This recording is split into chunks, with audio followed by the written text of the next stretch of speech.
Hey guys, tonight we're diving into a story buried not just in ancient rock or charred bones, but deep in the marrow of your own body. A story older than pyramids, older than language, older even than the idea of human. Settle in. Let the noise of your world fade away. We are going back in time, not just through the pages of history, but through the blood that runs in your veins. But fair warning, this isn't a cozy fireside tale about quaint ancestors. This is about a time when almost every person on Earth died. Like, actually died. You probably wouldn't have made it. I'm not even sure I would. But someone did. And that's why you're here. So before you get comfortable, take a moment to like the video and subscribe. But only if you genuinely enjoy what I do here. That small click sends a big signal to the algorithm. That long-form, serious educational content still matters. And to me, it's an incredibly meaningful show of support. Thank you so much for helping keep this channel going strong. Oh, and post your location and local time in the comments below. I love seeing where and when people are listening from. Now, dim the lights, maybe turn on a fan for that soft background hum, and let's ease into tonight's journey together. You are in Sumatra. You don't know what that name means, not yet, not for another 74,000 years. But you know this place. It is warm, it is green, and the air is thick with the hum of life. Your family is nearby. A few children splash at the river's edge, their feet stirring silt that's been untouched for millennia. A fire crackles. The smell of roasted tubers and ash clings to your skin. You are alive. And so is the world. Then the mountain explodes. There is no warning, you understand. No ancient word for eruption. No way to name what's happening. The sky changes color. The birds fall silent. A fine grey dust begins to fall. Soft as snow, but choking. Bitter, sulfur and fire ground into powder. You look to the horizon, where the clouds boil upward in a tower so vast it eclipses the sun. A thunderhead of ash. Light flashes within it, silent and terrifying, like the gods themselves are forging weapons in secret. This is Lake Toba, or rather, it was a lake. Now it is a hole in the earth, 100 kilometers wide, vomiting up more than 2,000 cubic kilometers of magma, ash and gas. To compare, Mount St. Helens erupted in 1980 and ejected 1 cubic kilometer of material. This is 2,000 times more. Entire forests, rivers, valleys, gone in seconds. And you are watching it happen.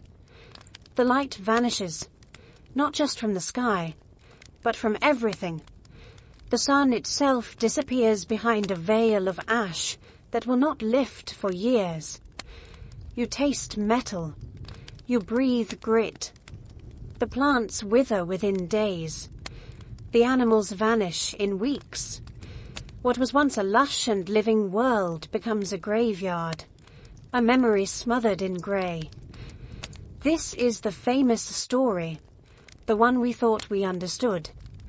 For decades, scientists believed that the Toba eruption nearly wiped out humanity, that perhaps only a few thousand people survived, scattered across Africa and Asia, huddled in caves, their firelight glowing like stars in the ash-dark night.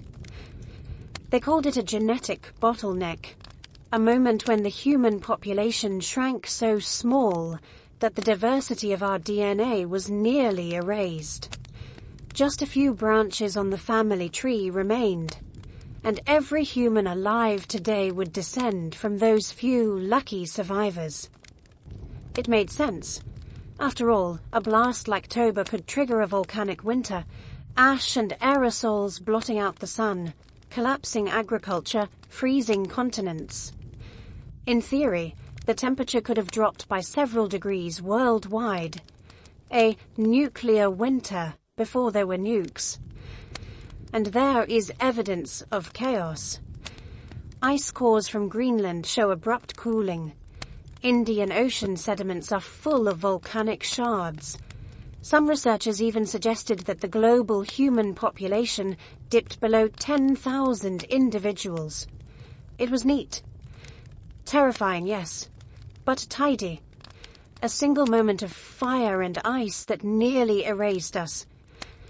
But the truth, as it so often is far older, far stranger, and written not in ash, but in us.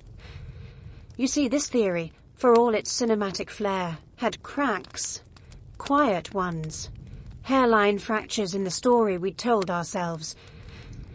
Because even in the shadow of the volcano, life didn't end. Archaeologists digging in southern India, shockingly close to the blast zone, found something peculiar. Stone tools. Dozens of them, and not buried beneath the ash, like ancient relics from a dead world, but within it, and above it. That's right. People didn't just survive the eruption. They kept going. They made tools. They hunted. They lived. Elsewhere in Africa and China, human populations showed no clear sign of crashing around this time. Plants adapted. Animals endured. The world took a hit, yes, but it didn't end. Even the most dramatic climate models began to whisper doubt. Maybe the winter wasn't global. Maybe it was regional. Severe, but survivable. A few years of hardship, not planetary annihilation. And then there was the timing. That famous bottleneck in our DNA, the one where genetic diversity collapses and we nearly wink out of existence. It doesn't line up perfectly with Toba's date. It's close, but not quite right. Like blaming a house fire on lightning that struck a week later. The match and the flame don't sync. Scientists noticed, quietly at first, then louder. If Toba wasn't the killer, they asked, then what was? Because make no mistake, something did happen. Something far more ancient, more subtle, more relentless. Something that did not strike in a single day of fire, but whispered its death sentence across 117,000 years of cold. For a story so grand, the evidence began to feel small. You'd think the biggest volcanic eruption in 2 million years, the kind that could theoretically black out the sky and kill entire ecosystems, would leave behind more than ash and guesswork. More than a dramatic bedtime story passed between generations of scientists. But the deeper researchers dug, both in soil and in data, the more the pieces of the puzzle refused to click. You're still crouched in the memory of Toba's eruption. You're still that early Homo sapiens, eyes stinging, lungs choking, the air thick with grit. But something isn't quite right. The story feels too clean, too cinematic. A single bang, a single villain, a single extinction-level event, wrapped up in one smoky bow. And yet, stone tools litter the world in its aftermath. In southern India, close enough to Toba's blast zone to hear it scream, archaeologists find a tool layer nestled between ash deposits. Tools above the ash. Tools within the ash. If the people died, who made those tools? Farther west in Africa, there's no sign of a dramatic crash. No skeletons strewn in chaos. No mass graves. No sudden disappearance of human activity.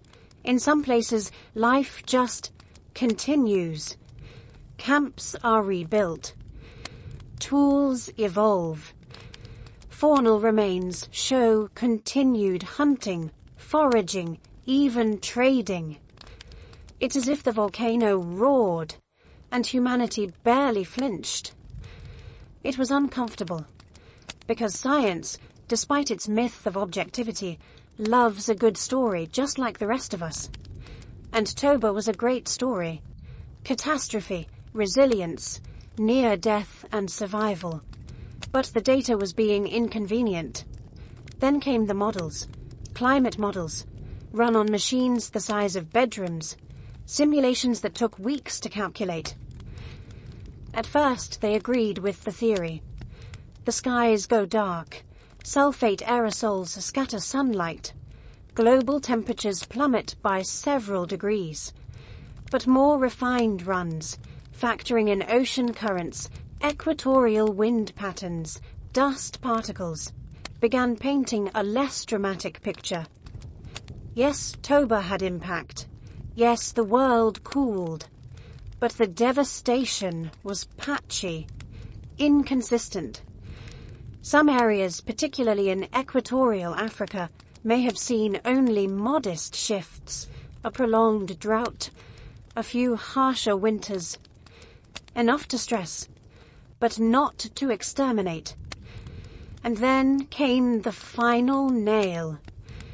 The genetic data. Or rather, the timing of the genetic data.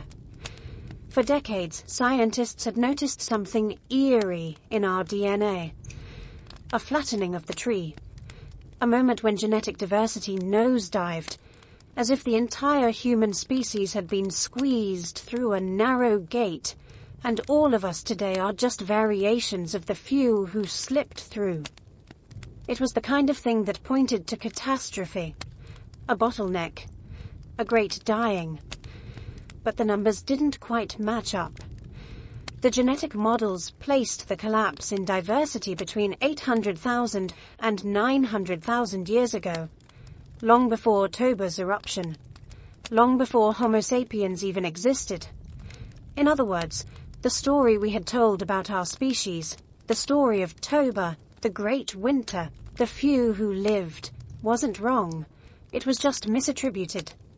The near extinction was real, yes, but the culprit wasn't Toba. The volcano was a red herring, a fleshy act in the wrong chapter. It's like blaming your broken window on last night's storm, when the crack in the glass had been there for centuries. And so, scientists began to do what they do best when a story doesn't line up. They tore it apart. They re-examined the DNA models.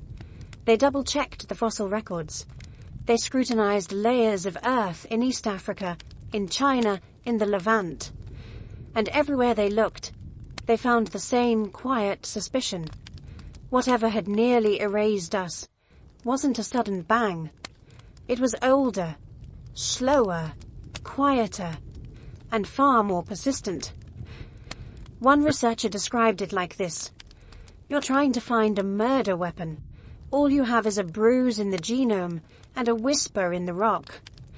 There was no mushroom cloud, no flood, no asteroid. There was just loss, faint, drawn out, and total. And so the question shifted. Not how did Toba nearly kill us, but if humanity was nearly wiped out 900,000 years ago, what did it? When did it? And who exactly were we back then? Because remember, this wasn't our story. Not yet. This was the story of beings who would become us, whose bones were still reshaping, whose minds were still learning fire, who would give rise eventually to Homo sapiens, and to you. Their extinction was nearly our extinction, their survival, our inheritance. And the next clue wasn't buried in ash. It was buried in something even older. Your blood. The clues to this deeper mystery were not buried in the earth.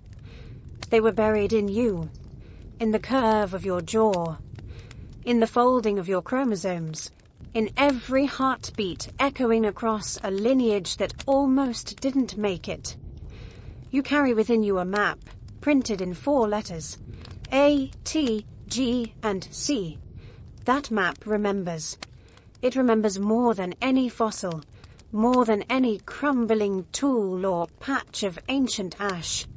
It remembers a silence, a thinning, a loss so profound it left a scar across all of humanity, one we still carry to this day. Picture this. Your DNA is a library, not some modest one-room deal, but a towering labyrinthine hall, like the Library of Alexandria, humming with scrolls and voices. Each book is a variant, a mutation, a possibility, a history. Now imagine a fire. The shelves collapse. The books go up in flame. Only a handful are rescued. The rest are gone forever. And from those few rescued scrolls, every copy must now be rewritten. That's what the human genome looks like. Not the library in its full glory, but the charred remains, copied, recopied, endlessly, with only the faintest whispers of what was lost. For decades, scientists knew something was off. Chimpanzees, with far fewer individuals than humans, are more genetically diverse than us. Gorillas, orangutans, same thing. Even domesticated dogs, bred by humans into pugs and huskies and poodles, have more internal variety than we do, which is weird, because there are 8 billion of us. That lack of diversity only makes sense if, at some point, we were almost gone. And so researchers turned inward, not with shovels, but with supercomputers. They used a tool called coalescent analysis, a method that looks at modern DNA and runs it backward in time, like tracing a river to its source. Imagine you're following strands of string through a tangled ball. Each string represents a family line. At first they all cross and knot in chaotic complexity. But as you pull further back in time, they begin to converge. Knots merge, paths collapse, until, suddenly, they all pass through a single, impossibly tight eye. That eye is the bottleneck. It's where almost every genetic thread passes through one tiny point in history, a moment where nearly all lineages were lost, and only a few survived. In 2023, a team of researchers did exactly that. Using an enormous dataset of human genetic sequences, they tracked our ancestry back hundreds of thousands of years. And what they found silenced the room. Between 930,000 and 813,000 years ago, long before Neanderthals, long before Homo sapiens, the population of our ancestral species dropped. Not by a little, not to 10,000, not to 5,000, but to 1,080. That's not a typo. That's the breeding population. The number of people actually reproducing, passing on genes. The true census number may have been higher, perhaps 2,000 or 3,000, but genetically, the species had collapsed to just over 1,000 viable individuals. For perspective, that's fewer than the students in an average high school. That's one overcrowded movie theater. That's a speck of humanity scattered across a vast, uncaring continent. And it lasted. Not for a generation, or a bad season, or a decade of hardship. It lasted for 117,000 years. Let that number settle in. We were a whisper, a flickering candle in a howling wind. Any change in the environment, a predator that got too clever, a drought that lasted too long, a disease we couldn't fight, any of it could have snuffed us out. And no one would have ever known we were here. That tiny, near-dead population. From that came everything. Language, agriculture, pyramids, space travel, the sandwich. All of it. This wasn't Homo sapiens. Not yet. The ones who endured were likely early members of a lineage known as Homo heidelbergensis, descended from Homo erectus. They were tall, broad, sharp-eyed, and they were probably scared out of their minds, but they endured. They passed their genes forward, again and again, through ice, through famine, through fire and storm and silence. And eventually, after hundreds of millennia, those genes reached you. Historians and geneticists still argue over the exact cause. The data is new. The models are evolving. Was it climate? Disease? A collapse of ecosystems? We'll get to those questions. But first, step back. Not forward in time, but backward. Back to the moment before the die-off. Before the world turned cruel. Let's meet the ones who would almost vanish. A story this dramatic, etched so clearly in your DNA, ought to leave its mark somewhere else too. Not just in the blood, but in the bones. Not just in theory, but in stone. If an entire species was nearly erased from the earth, surely there would be signs. And there are. You just have to learn to hear the silence. Paleontologists call it the fossil gap. Sounds mundane, right? Like a filing error. But it's anything but. Picture the past few million years of human evolution as a long, slow photo album. Each page, a jawbone, a molar, a crude hand axe. You can flip through it. Here's Australopithecus afarensis, Lucy and her kin. Flip. There's Homo habilis, the handyman. Flip again. Homo erectus, spreading from Africa to Asia like a slow wave. And then, nothing. From roughly 900,000 to 800,000 years ago, the fossil record goes quiet. Eerily quiet. It's not that fossils from that era don't exist. A few do. But they are fragmentary, rare, scattered like whispers on the wind. A cracked brow ridge here, a bit of pelvis there. A molar with roots so twisted you'd think it belonged to some alien cousin. Some researchers used to think this was just chance. Fossils are rare after all. You don't exactly leave perfect remains behind every time you lie down for a nap in prehistory. But as the years went on and excavation techniques improved, the absence began to feel less like bad luck and more like a clue. Because before the gap, fossils are relatively abundant. After the gap, they start to appear again. But during the gap, this strange 117,000-year window, it's as though the Earth itself stopped keeping records. And that's suspicious. Imagine visiting a museum and seeing paintings from every century. The 13th, 14th, 15th, and then nothing from the 16th century. Not one piece. And then suddenly the 17th resumes, as if nothing happened. You wouldn't think, guess no one painted that century. You'd say, what happened? Now, here's where things get stranger. The few fossils we do find from this window, they don't play nicely with the rest of the human family. Their classification is fuzzy. Are they late Homo erectus? Early Heidelbergensis? Something else entirely? Their features are mosaic. Bits of this, bits of that. As if evolution was shuffling the deck. Trying combinations in desperation. Wider pelvis, narrower face, heavier brow, lighter limbs. Like a species in crisis, frantically testing which version of itself might survive. Some researchers argue these odd fossils don't represent a single species at all, but a collapsing array.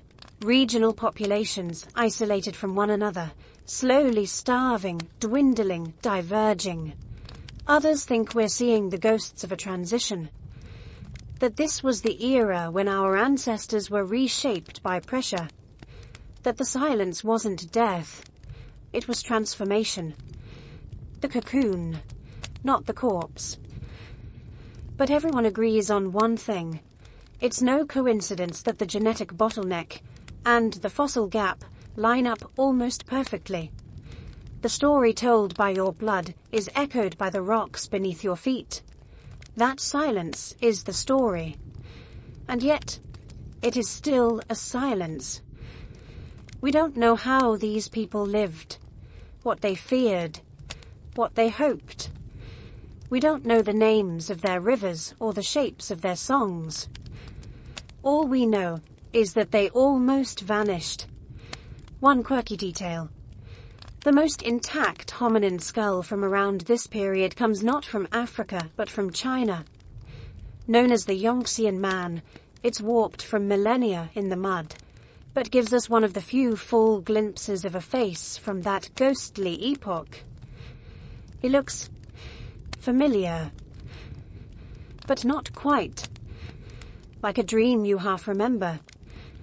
Like someone you might have seen once in a crowd and never again. We stare at him across nearly 1 million years and wonder, was he one of the lucky ones? Did he have children? Or was he the last of his line, his genes vanishing with his final breath? There's something humbling about a mystery like this. Something deeply human. Because despite all our knowledge, all our satellites and smartphones and gene sequencing machines, we are still guessing at the shape of our own shadow, still piecing together who we are from the fragments of who we were. But we're getting closer. The silence is beginning to speak, and its next words are about who we were before everything changed. You are not yet you. Your hands are like yours, but broader across the knuckles. Your brow slopes more deeply. Your brain is large, not quite as large as it will one day be, but enough to think, to remember, to plan. You do not speak as we speak, but you grunt, gesture, warn. You walk upright, fully upright. You know how to make a hand axe. You know how to chase meat. This catastrophe, this long fading out, did not happen to Homo sapiens. It happened to your ancestors. Beings who looked something like you if you squinted, if you looked across a fire-lit cave from far enough away. Their name depends on which scientist you ask. Homo erectus, perhaps, or an early form of Homo heidelbergensis. Maybe even a regional cousin we haven't named yet, because their bones still sleep beneath ancient rivers. But whoever they were not crude. They were not cavemen hunched in confusion. They were travelers, survivors, makers of tools, spread across Africa, the Middle East, even Asia. You are them. You move through a landscape filled with giants. There are elephants twice the size of modern ones. Paleoloxodon, the straight-tusked colossus. Saber-toothed cats slink through tall grass, built to crush windpipes. Enormous deer with antlers like tree branches leap across plains that are now long-forgotten deserts. The air buzzes with things that do not exist anymore. And you're doing fine. You've adapted. You hunt in groups, using stone tools passed down through generations. You butcher animals with care.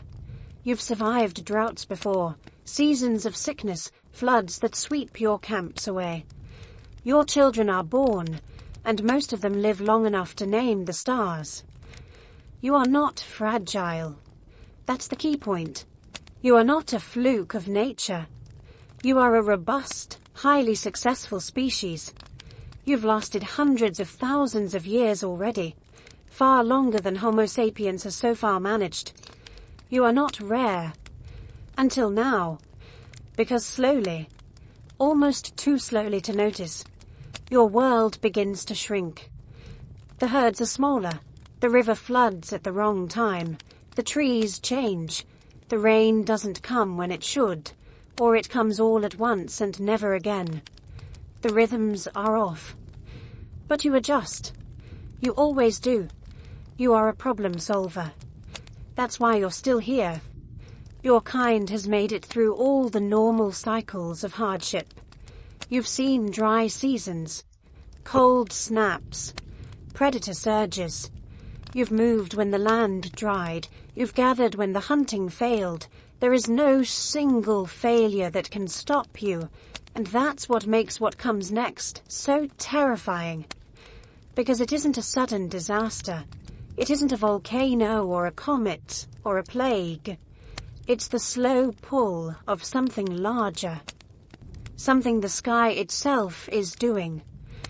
The land is growing quiet and colder. The air seems thinner. The sun feels weaker. But you don't know why. You can't see the cause.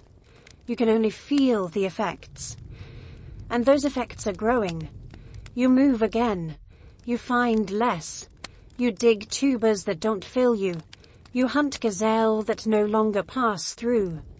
Your children cry with hunger. You sleep beside your mate and feel the ribs beneath their skin. You are still trying, still thinking, still alive. But something in the world has changed. And it's not just you. Across Africa, across Eurasia, your cousins are feeling it too. They are hunting less, foraging more, growing leaner, dying younger. The great territories of early humanity are becoming scattered pockets. The smoke of far-off camps no longer dots the horizon. Some scientists call this period a filter, a sieve through which only the strongest, most adaptable humans could pass. Others call it a purge, an evolutionary contraction. The moment when the vast, sprawling tree of early human species narrowed to a single desperate branch. But whatever you call it, whether it's an ice age or a planetary fever, this is the moment when it begins. The first long breath of the world's new rhythm. And your people are the ones who must try to hold on. One quirky note here. Even amid this hardship, your ancestors probably still knew how to laugh. Really, studies of primate social behavior suggest that laughter, a play signal, a tension breaker, likely existed even before language. So picture this. In a moment of peace, someone in your group makes a face. Maybe they trip over nothing.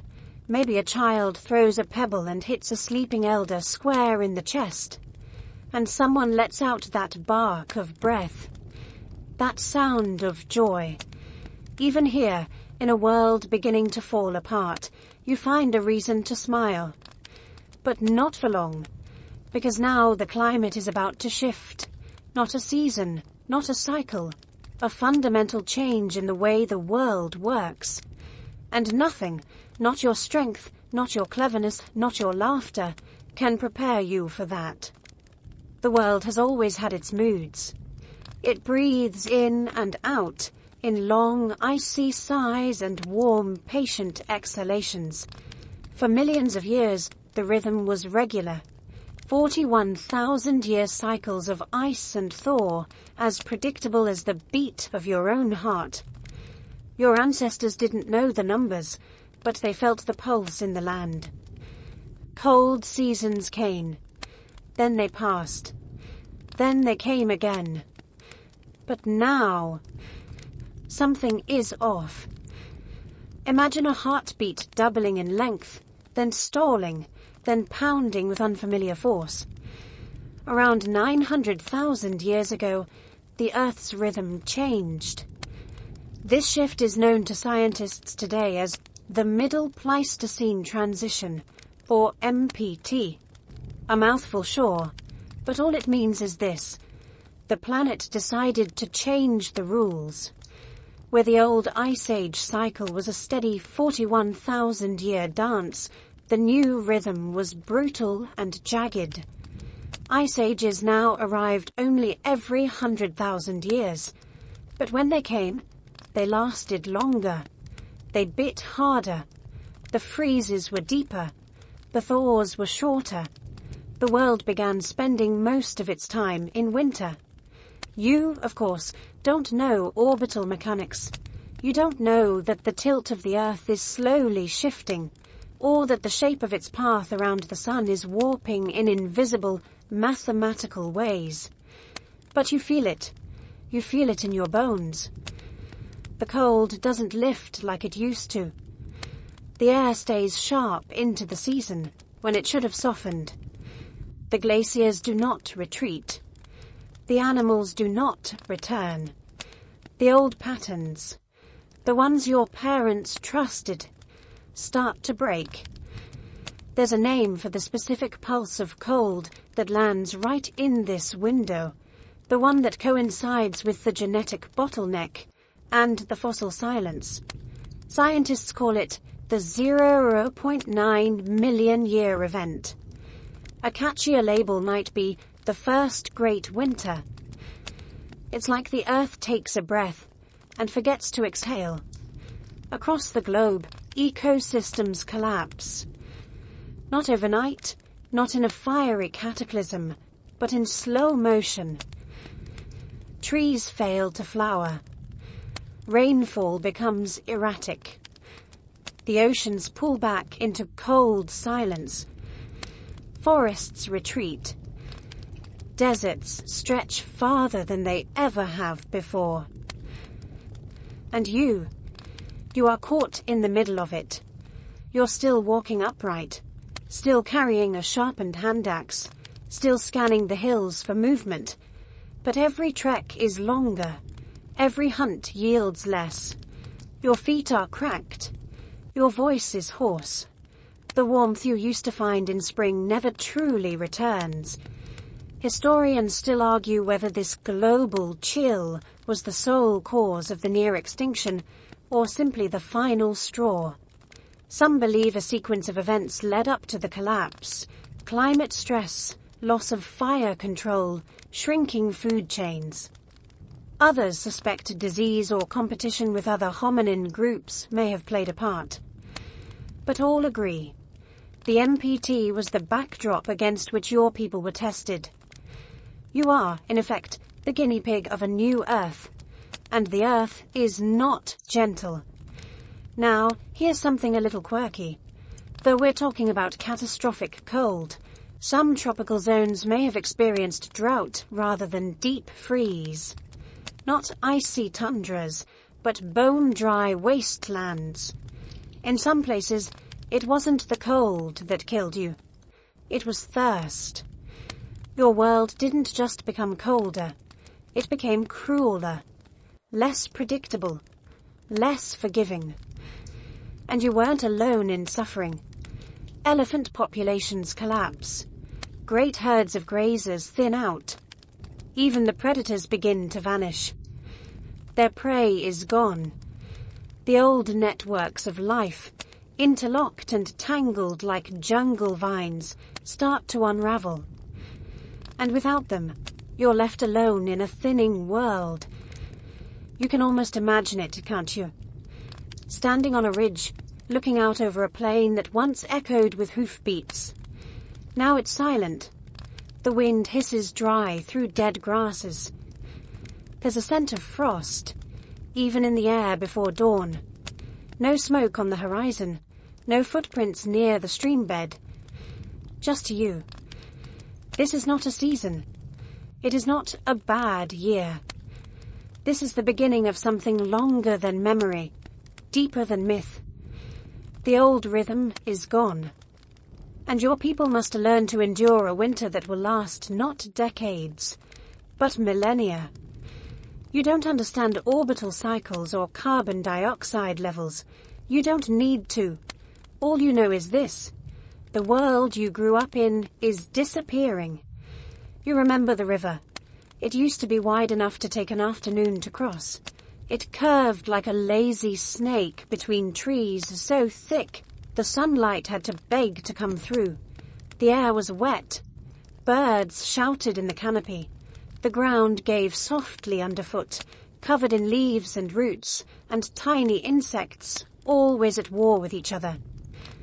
Now the river is a memory, a shrinking thread of muddy water, warm and slow and filled with bitter silt.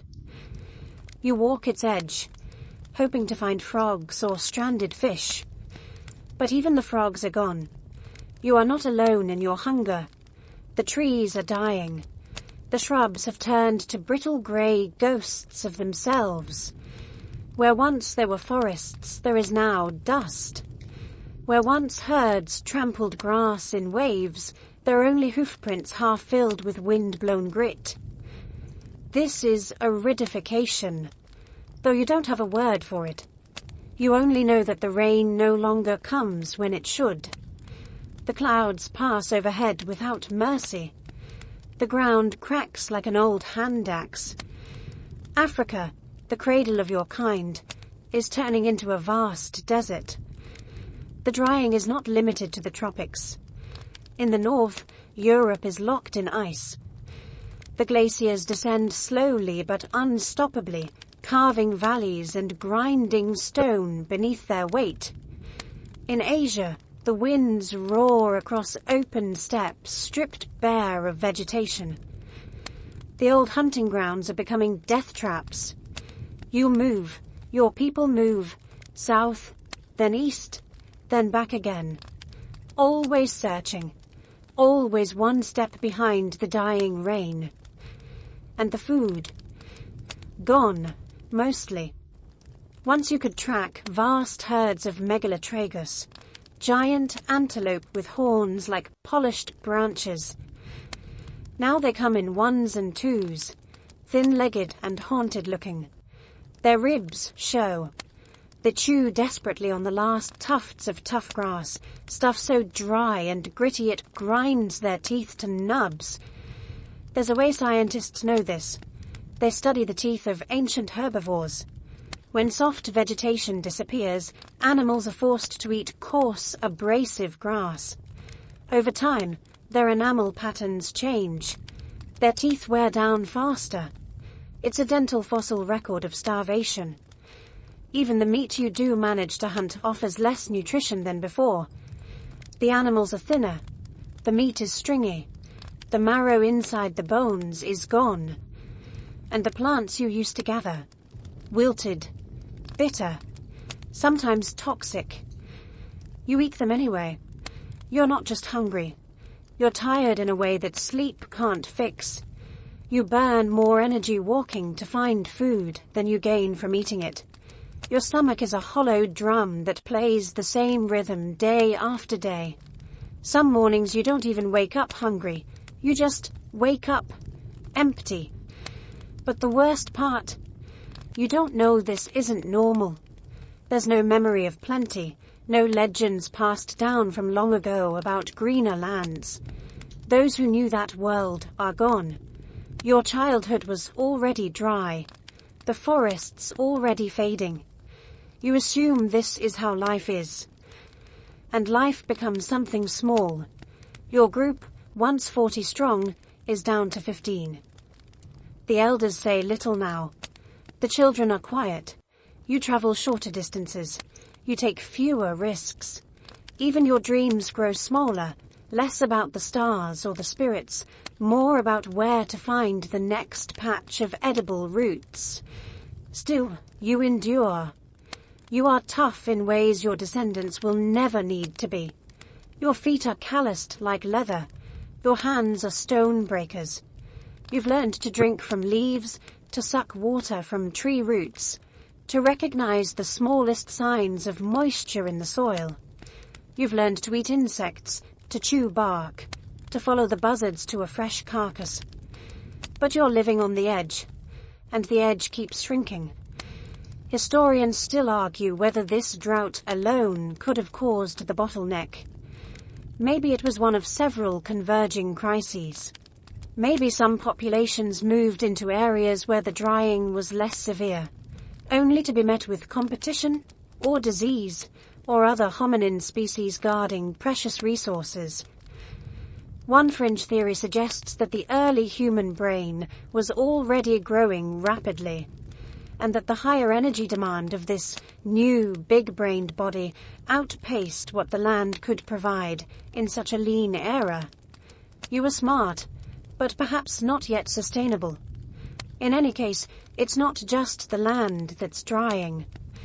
It's the culture, the memories, the maps, the old gathering places, caves painted with soot, cliffs carved with scratches, are abandoned. The signals your people used to leave, stones balanced in patterns, branches tied with grass, go unread. The social fabric, stretched thin across regions, begins to tear. The world is becoming fragmented, lonely. You don't know it yet, but the greatest tool your species ever had, connection, is unraveling. And what you're left with is dust, hunger, and the flickering memory of what once was green. Every human story in the last 500,000 years has a fire at its center, a hearth, flickering, pulsing orange across stone walls. The smell of smoke soaked into fur cloaks, faces lit from below, hands held out to warmth. Fire is not just survival, it's identity. It's the first thing you notice in a new camp. It's what makes a cave into a home. But not for you. You are too early. The fire exists in your world, yes, but not by your hands. It falls from the sky with lightning. It rumbles up from trees struck down in storms. You may carry it, nurse it, feed it as long as you can, but you cannot make it. Not yet. And so when the world begins to freeze, you are more vulnerable than you can possibly understand. The cold isn't just a problem, it's a predator. It stalks you in silence. It waits for the wind to shift. It watches as your body burns its last calories, not to hunt or think or make tools, but just to keep your core warm enough to not fall asleep forever. You huddle in a cave. Your group forms a tangled pile of limbs beneath dry grass and animal hides. But the cold finds its way in anyway. It creeps down through cracks in the rock. It crawls up from the stone floor. You wake up with your teeth aching from it. You wake up coughing. You wake up with one of you not waking up at all. There is no light at night, no circle of firelight to gather around. When the sun goes down, so does your world. You sit in darkness, ears straining for predators. There is no glow to scare them away, no smoke to warn of your presence. Every night is a gamble. You have no fire to boil water, so you drink from icy pools and hope the parasites don't win. You have no fire to cook meat, so you chew it raw, wasting energy with every bite. Your gut works harder than it needs to. Your immune system burns through resources that could have gone toward surviving the cold. And raw food is never quite safe.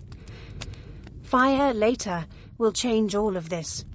Fire will soften food, release hidden calories, neutralize toxins.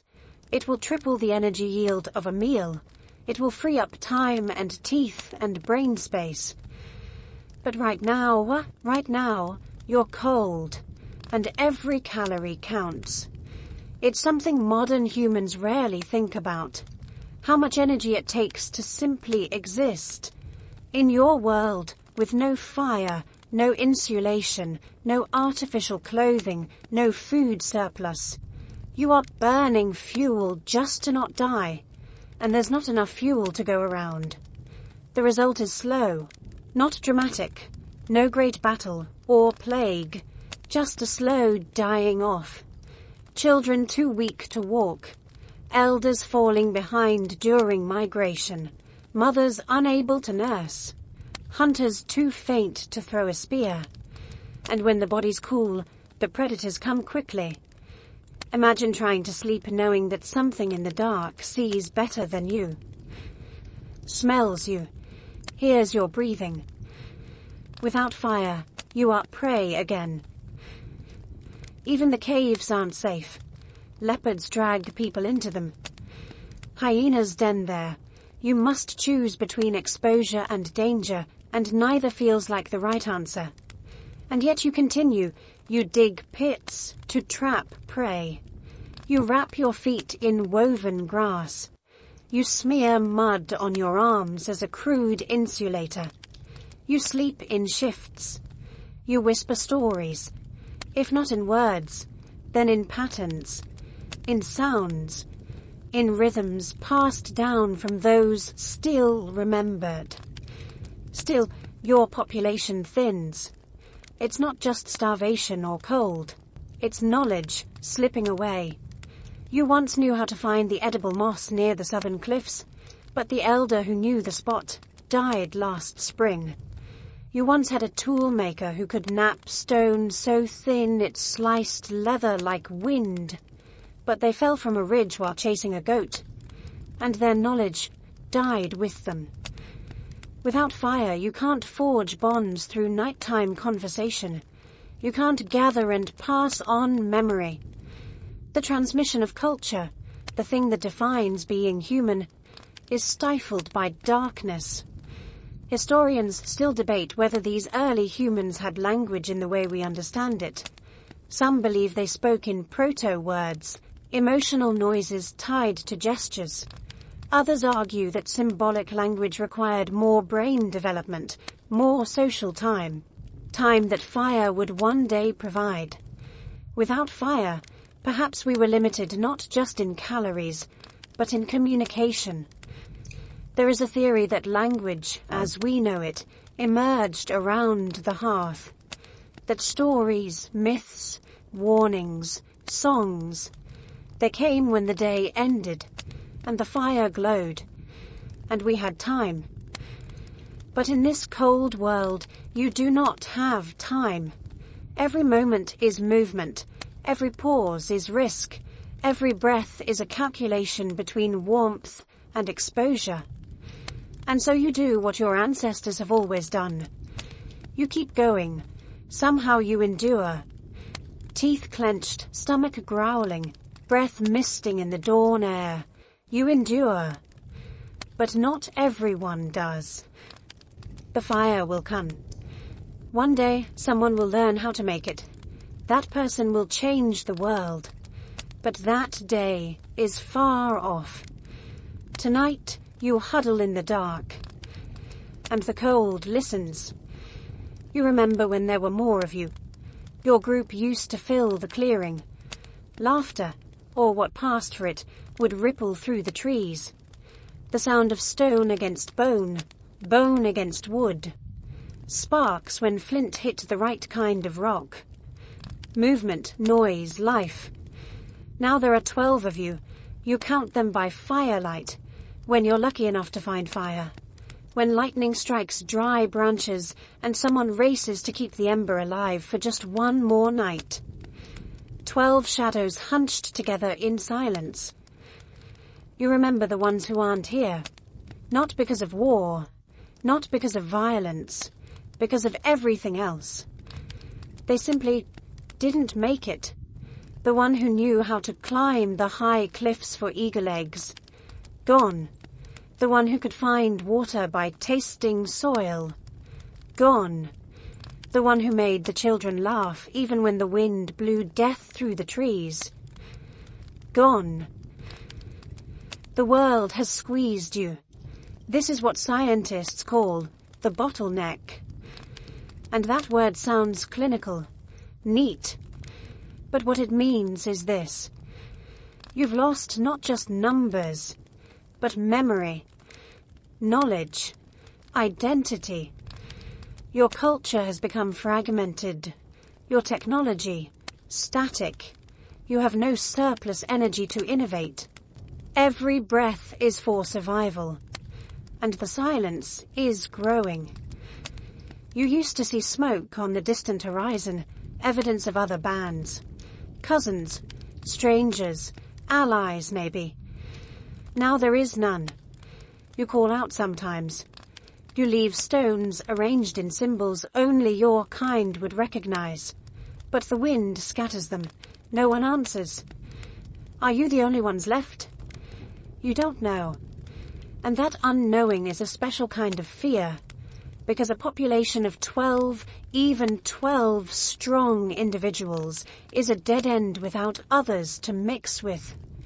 You don't know the term genetic diversity, but you feel the problem.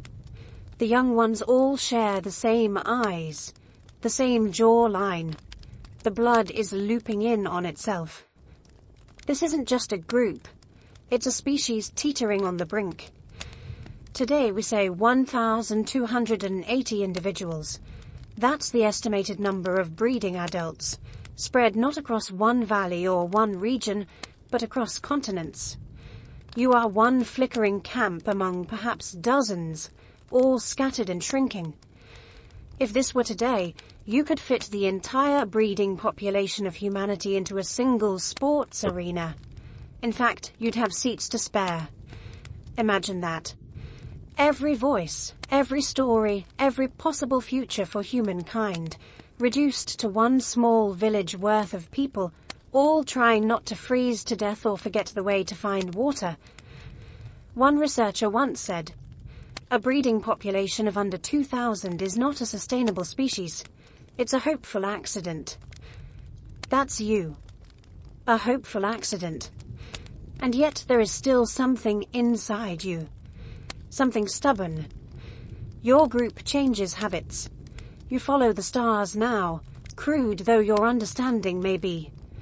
You map patterns in animal movement. You test new plants.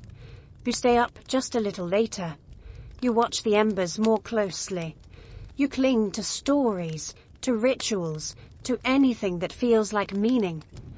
You begin to adapt, not just to a different world, but to the idea that this is the world, that the world is cold, silent, sparse, and that if you want to survive, you must change too.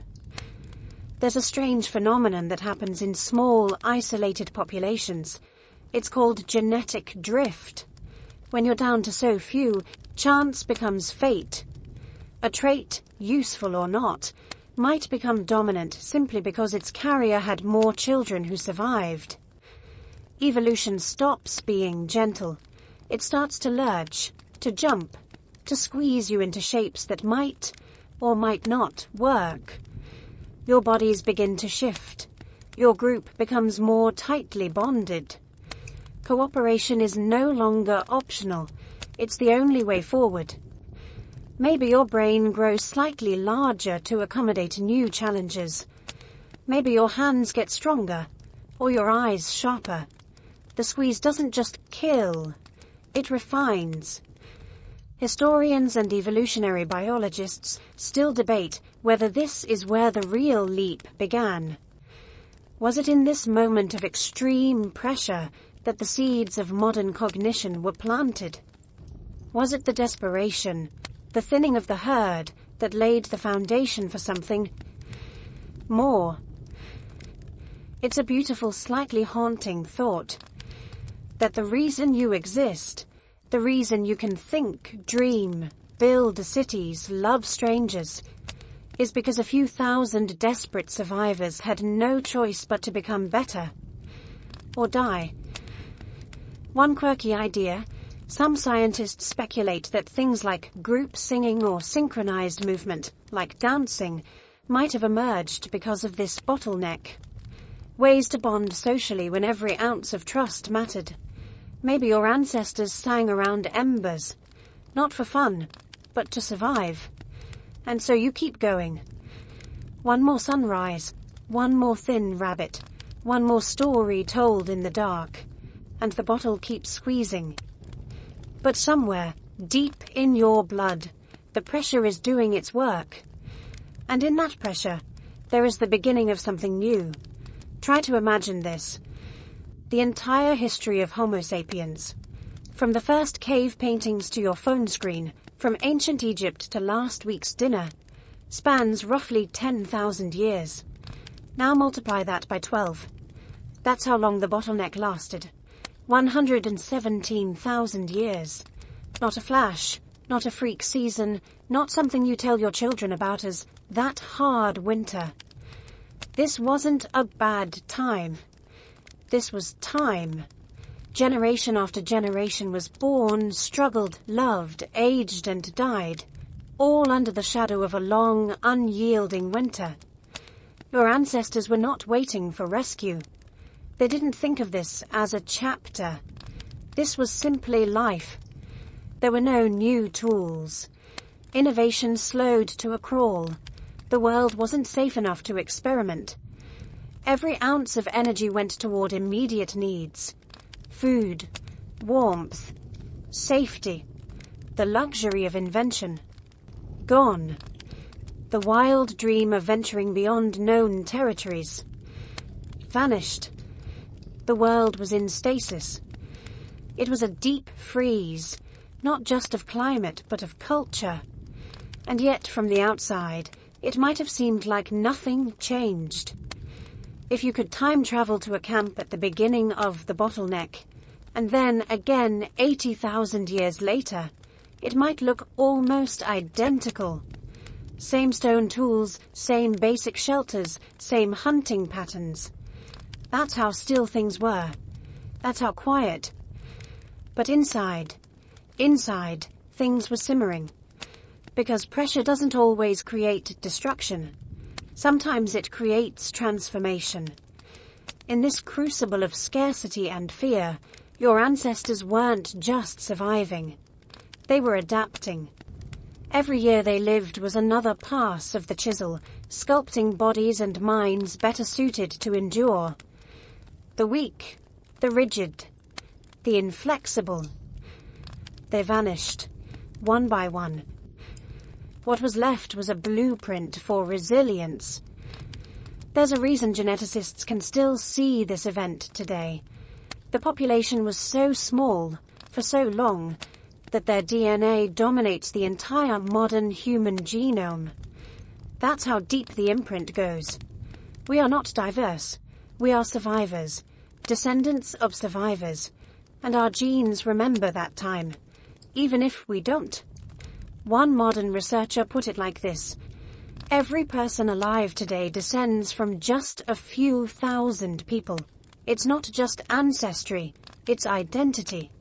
We are all cousins in a very real, very recent sense. And yet it was so close to ending. A disease, a string of bad years, a conflict between dwindling groups, any one of those things could have extinguished the flickering flame of our line. No restart, no second try.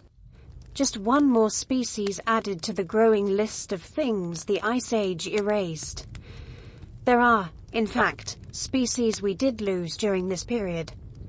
Some of our hominin cousins didn't make it. You've never heard their names, not because they were unimportant, but because they left no one behind to say them. Some had traits not unlike yours.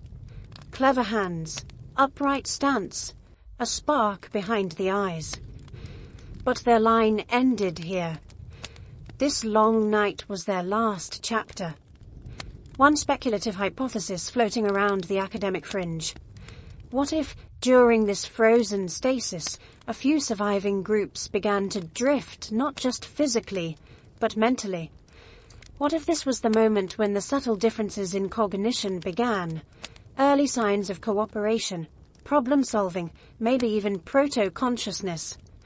It's the kind of idea that doesn't show up in bones or tools, but in patterns.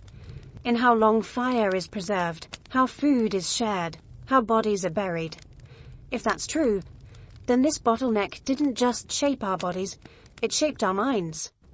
Still, it's difficult to fully grasp the weight of 117,000 years. Let's try it like this.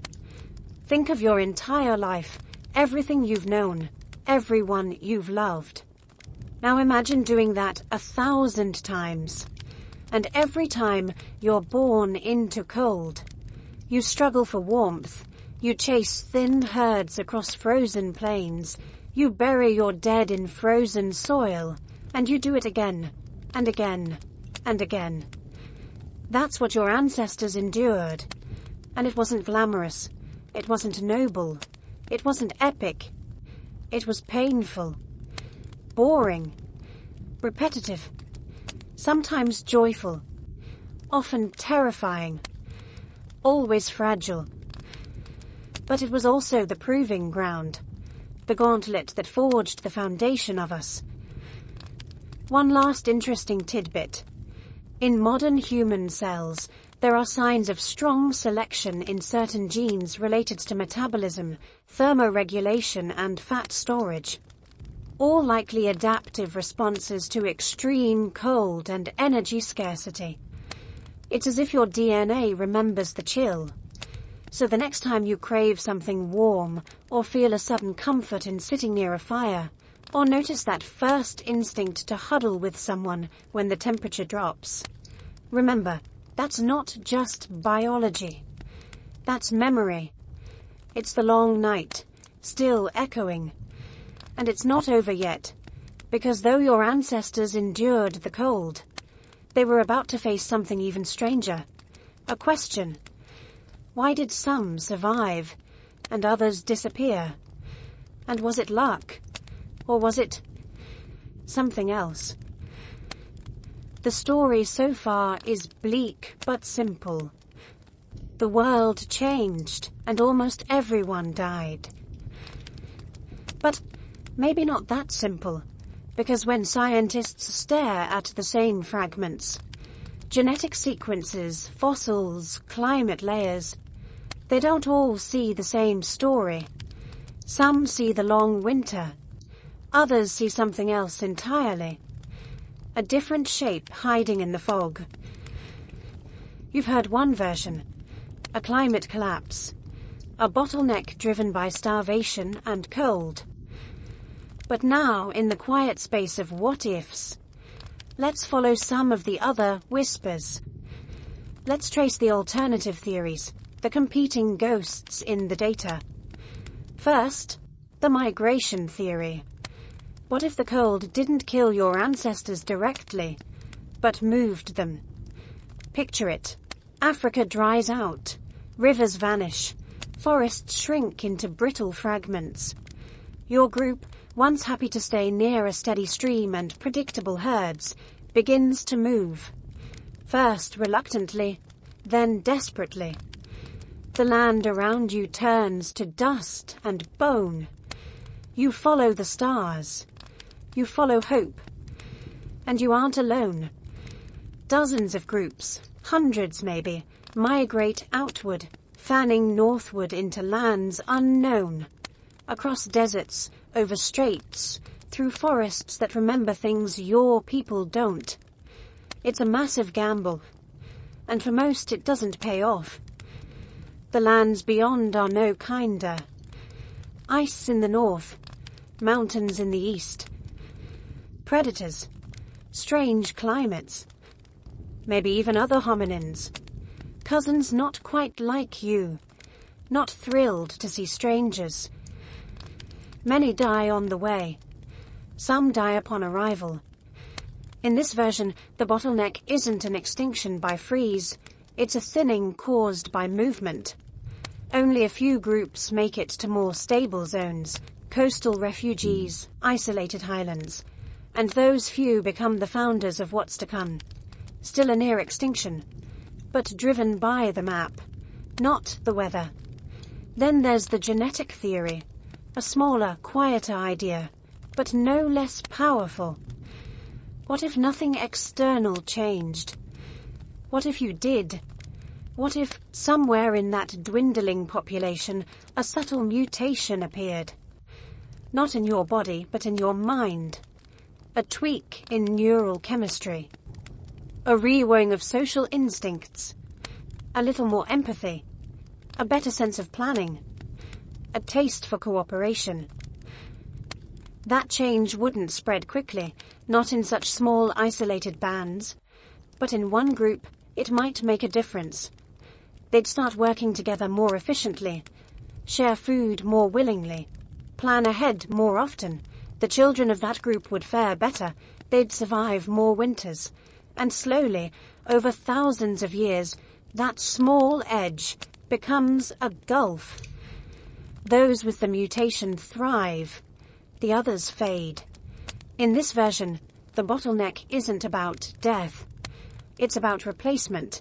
Your ancestors weren't the last ones standing. They were the new ones arriving. A fringe version of this theory even suggests that the bottleneck may have involved an internal species turnover. That Homo erectus didn't go extinct right away, but that a more cognitively capable version, perhaps early Homo heidelbergensis, gradually took over. Imagine the strangeness of that. You standing in the frost, meeting a cousin species that looks like you, walks like you, but thinks just a little slower, doesn't quite get your signals, doesn't quite click with your group, and over time, their kind dwindles, while yours spreads. It's not a war, it's not mercy, it's just survival. Historians still argue whether these theories are mutually exclusive. Most now agree they probably aren't. The migration theory and the genetic shift could easily be part of the same story. A cold world forced movement. Movement exposed your kind to new pressures. Pressures triggered new behaviors. New behaviors created advantages. Advantages led to survival. And from that survival came you. One quirky twist. Some recent modeling shows that social complexity, measured through the size of cooperative groups, may have started increasing even before fire mastery, suggesting that perhaps cooperation was the first adaptation, not the result of it. That the cold didn't just drive people together physically, but mentally. So maybe the thing that saved your species wasn't a mutation, or fire, or tools. Maybe it was something as simple as sharing. A route passed across the circle. A warning whispered in the dark. A gesture of comfort to someone not strong enough to walk. Small things. Human things. And those things added up. Until they outweighed the silence. So, was it the climate? Was it migration? Was it evolution? Or was it cooperation? The answer maddeningly is yes. And also maybe. And maybe not entirely. But this much is certain. The species that came out the other side was not the same as the one that went in. And now, finally, after 117,000 years of collapse, a spark. How does a world end? With ice and silence. How does it begin again? With a spark. It's not a sudden thing. There's no dramatic lightning bolt and choir of ancestors, no grand discovery scene. Fire doesn't arrive in one brilliant flash. It arrives as a trickle of understanding, passed slowly through calloused hands and half-forgotten gestures. But it changes everything. At first it's likely just preservation. Someone, somewhere, learns how to keep a flame alive longer than before. Maybe they nest it in dry moss. Maybe they carry coals in a hollowed-out bone, tucked inside a bundle of hides. Maybe they protect it like a sleeping child. Then comes control. Shelter it from the wind. Feed it only dry branches. Learn the sounds it makes when it's hungry, when it's angry. And finally, the impossible. Creation. Making fire. This moment, whenever and wherever it happened, was the hinge of human survival. The quiet revolution that ended the long winter. Because fire is not just light and warmth. It's power. Suddenly the nights aren't filled with fear. You can see, you can drive away the dark. The things with glowing eyes and silent feet. They don't come close anymore. Predators are smart, but not smarter than flame. Your cave becomes a haven.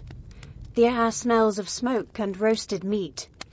You sleep in warmth for the first time in your life. You hear fewer coughs. You bury fewer children. And the food. That changes too. You begin to cook. Not just warm over a flame, but slow roast, boil in bark, steam in coals. Cooking breaks down cellulose, unlocks proteins, softens tubers that once made your stomach twist in pain. Suddenly a root that gave you 50 calories now gives you 150. The same for meat, for berries, even insects. One anthropologist called fire the external stomach. You now process food before it enters your body, letting your actual stomach and gut become smaller, more efficient. You burn less energy and gain more. It's an energy surplus. And for the first time in over 100,000 years, that extra energy can go somewhere besides survival. You grow stronger. You grow smarter. There's a direct line, in fact, between cooking and brain size.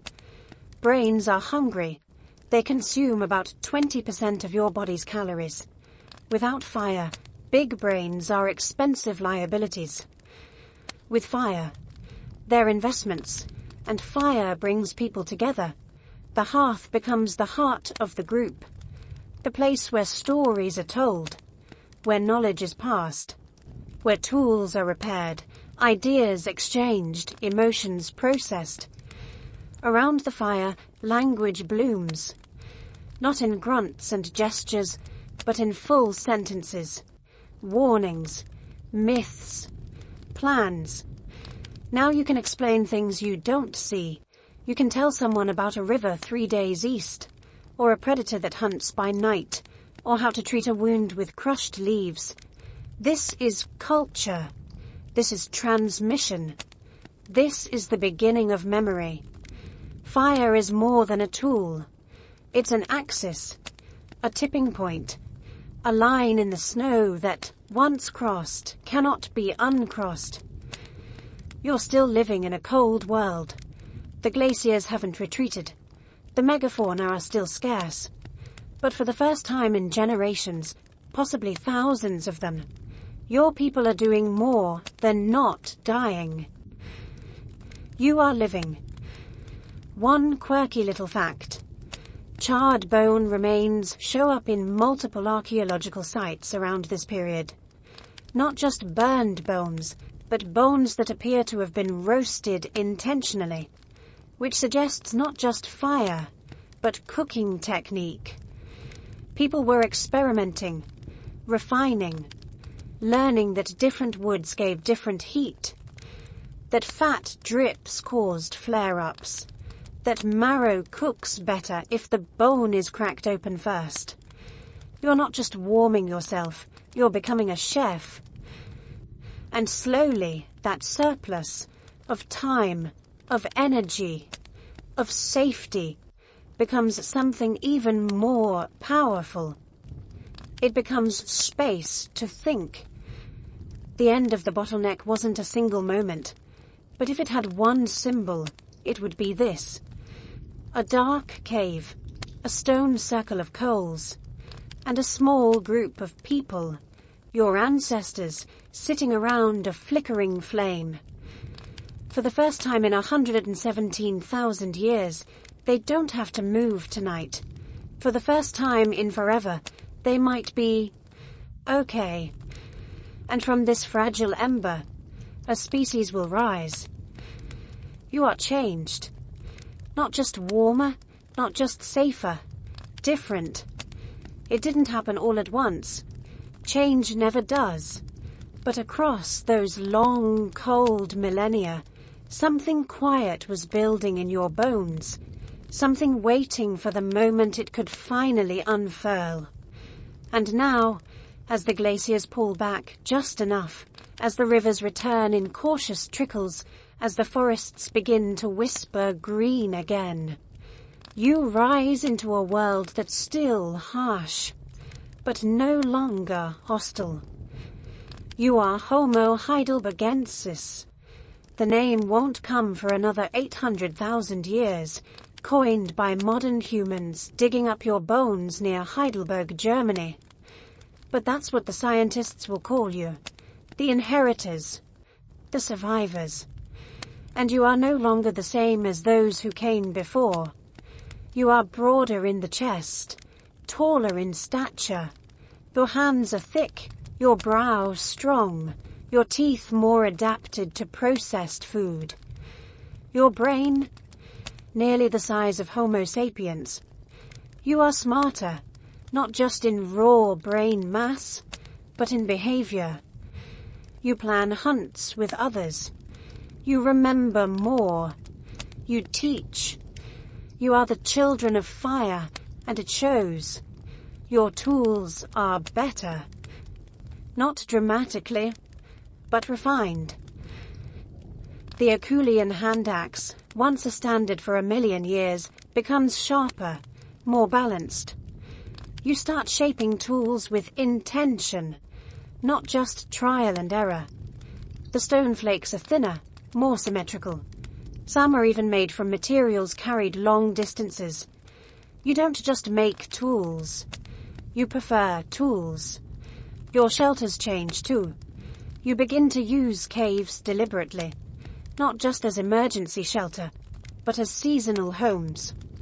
There's evidence of repeated occupation, of cleared floors, fire pits, organized spaces, maybe even something approaching campsites, or, dare we say, villages in embryo.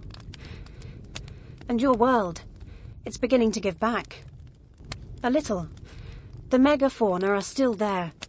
Massive elephants, woolly rhinos, cave bears.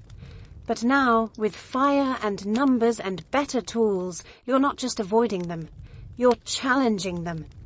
A few skeletons from this period show signs of serious trauma. Breaks, gouges, healed fractures. These weren't passive foragers. You were hunters, risk-takers, maybe even strategists. Scientists are still unsure whether Homo heidelbergensis used spears to throw or just to stab. But one thing is clear. You were no longer scraping by. You were pushing forward. And it was working. The population, once so terrifyingly small, begins to grow. Slowly, carefully, like a fire fed one dry stick at a time. Your bands increase in size. Genetic diversity ticks up, ever so slightly. You move again, not in desperation, but in curiosity. You expand across Africa, into Europe, through the Levant. Traces of you begin appearing farther and wider than any hominin since Homo erectus. But you are not them. You are after them. You are the product of fire and cold and time, and you will give rise to everything that follows. You are the last common ancestor of Homo sapiens and the Neanderthals, every modern human, every last Neanderthal, every Denisovan. They all trace their line back to you. It's a staggering idea that from that tiny group of 1,280 survivors, those desperate, shivering people in the depths of the bottleneck, emerged not one, but multiple flourishing human species. That's how sharp the evolutionary knife became. One quirk about Homo heidelbergensis. Your anatomy shows signs of pre-language. Not full language as we understand it, but the structures were forming. The base of the skull, where the voice box muscles attach, was changing. The brain regions linked to language were growing. You were building the software for speech. You may have pointed, grunted, shared names for things. You likely taught your young where to find water, what plants not to eat, which rocks made the best tools. That kind of teaching requires more than instinct. It requires communication. You were forming culture. The archaeologists don't find songs. They don't find myths. But they find the marks left behind by creatures that cared about each other. They find signs of wounded individuals who survived long after injury, suggesting group support. They find fires that burned for days, fed continuously. They find patterns, not chaos, deliberation. There's even some evidence, though still debated, of burial, or at least of bodies placed carefully, purposefully, not just discarded. Was it belief? Respect? Habit? We don't know. But it was something new, something human adjacent. You were on your way, still vulnerable, still mortal, still at the mercy of drought and disease and predators. But you had survived the test. You were no longer living at the edge of extinction. You were rebuilding, and that spark, first lit by fire, had become a flame. Now open your eyes, not in the cave, not beside the embers. Here, now, you're sitting in a world of 8 billion people. There are cities glowing across continents, lights visible from orbit. There are machines that fly, that speak, that calculate. There are languages that span hemispheres, stories shared instantly across oceans. You carry a device in your pocket with more processing power than the first rocket to leave Earth. You might think this is normal, but it is unimaginably recent. Blink, and you're back beside the fire. Blink again, and you're wearing shoes. Blink once more, and here you are, streaming the story of your own origin into your ears, curled beneath a blanket that never existed in that long winter. And yet you are still them, still the whisper of those 1,280, still the echo of firelight on stone walls. You might not feel it, but genetically we are shockingly close. All 8 billion of us. Whether you're from Tokyo or Cairo or Sao Paulo or Hanoi, your genome and mine are over 99.9% identical. That's not poetic exaggeration. That's hard science. The genetic bottleneck flattened us into a single, remarkably homogeneous species. Compared to other primates, we're practically clones. That's the paradox. In a world so vast, so varied, so noisy, we are incredibly closely related. All of us. And it's because of them. Because of the survivors. They passed through the needle's eye. And what came out the other side was leaner, tougher, more cooperative. They set the template for what would become us. Their bodies shaped ours. Their instincts shaped ours. Their traumas shaped ours. That long winter lives on in ways we barely notice. It's in our craving for firelight, for warmth, for the company of others when the dark settles in. It's in our anxiety when we feel disconnected. It's in our fear of silence, our need to gather, to share stories, to mark time with ceremony. You carry their hunger, their caution, but also their resilience.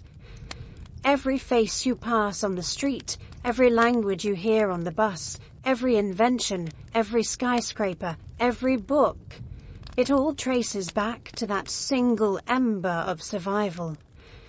We are the children of survivors, not kings, not gods, survivors.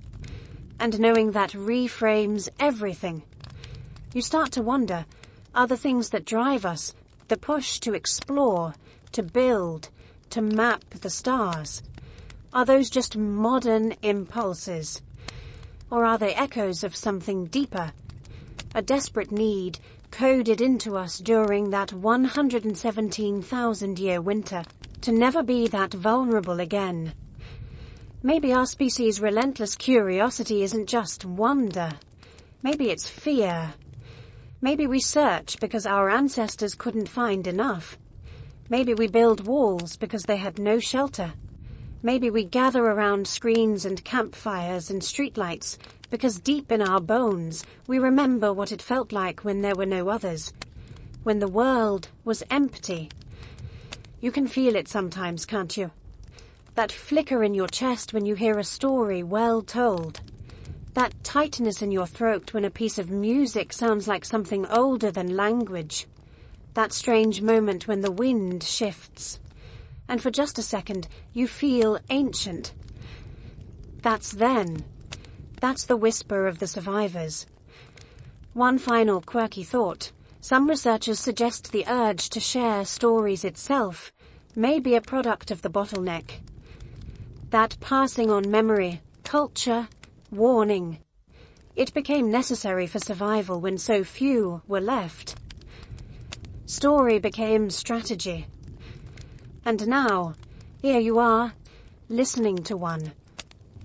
Not to learn how to build a hand axe, but to remember who you are and who came before. Because we don't just live in cities, we live in inheritance. And this crowded, humming world, it's built atop the silence they outlived. So here we are.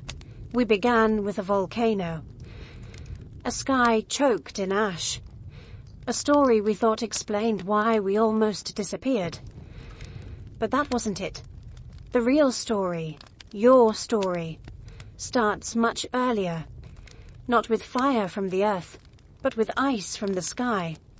With silence. With thinning. With the long, cold breath of a planet reshaping its rhythm. You've walked with them now. Your ancestors. You've crouched beside the trickle of a dying river. Felt the bone-deep cold in a cave with no fire. Watched the faces around you fade one by one, as the world dried out and froze over. You've seen the last sparks of a species flicker in the dark, and you've seen them endure. For over 117,000 years, they held on, not growing, not thriving, just lasting. Stretching a thread of life thinner than anything should survive, but never letting it snap. That's what makes the ending so remarkable, because it doesn't end in extinction. It ends in a beginning. The fire comes, slowly, then everywhere. The cold recedes, just enough. The children of that brutal bottleneck, Homo heidelbergensis, begin to flourish. Their tools sharpen, their minds open, their communities grow bolder, and from them, everything. Neanderthals, Denisovans, and eventually us, Homo sapiens. Your line didn't just survive, it multiplied. It crossed oceans, painted cave walls, tamed wolves, carved gods from bone. It built pyramids, sailed the stars. It made music, and war, and medicine, and memory. All of that rests on a razor-thin moment in time when humanity almost didn't happen at all. It's humbling, isn't it, to know that your DNA is a letter in the only chapter that survived. That the reason you are here, breathing, thinking, hearing these words, is because a few thousand beings in a broken world just kept walking. The human story is not one of unstoppable triumph. It is one of fragility, of near loss, of long odds, of improbable endurance. And now, maybe you can feel that weight a little more clearly. Not as a burden, but as a connection. Because everyone you know, every stranger you've never met, is part of the same miracle. One long winter, one tiny crowd of survivors. One fire, still burning. So the next time you feel overwhelmed by the noise of the modern world, step outside. Look up at the stars your ancestors once saw with frightened, hungry eyes. Feel the cool air on your skin. Hear your breath. That is the oldest story in the world. And it is yours. Now take a deep breath. Let it go slowly. Let your shoulders drop. Let your eyes grow heavy. You've been traveling through hundreds of thousands of years. You've stood beside volcanoes, crossed deserts, starved, shivered, endured. You've heard the wind blow through glacial valleys. You've listened to the silence between surviving bands. And now, it's quiet. The danger has passed. The fires are lit. The long night is over. You are home, not in a cave, but in this moment. Warm, safe, still. The resilience of those who came before flows through you. Their breath is your breath. Their heartbeat yours. Sleep now, traveler. You are the proof that even after the longest winter, the dawn always comes.